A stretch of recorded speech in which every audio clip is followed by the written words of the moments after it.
Welcome to McPlum, simple solutions served daily. You shut the phone off right away. This prevents electrical damage. Once powered down, use a clean microfiber cloth to blot, not rub, the Face ID area to lift surface water. Make sure to remove the case and the SIM tray so trapped moisture can escape.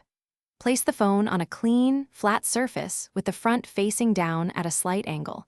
This encourages gravity to pull liquid away from the sensor assembly, and it starts passive drying while you prepare the next steps. Next, you move to controlled moisture removal. Desiccants work best.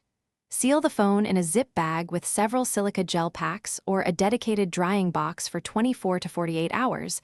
This pulls moisture out without heat stress. If you need faster airflow, use a hair dryer on the lowest warm setting from 30 cm away, constantly moving. Do not concentrate heat on the lens.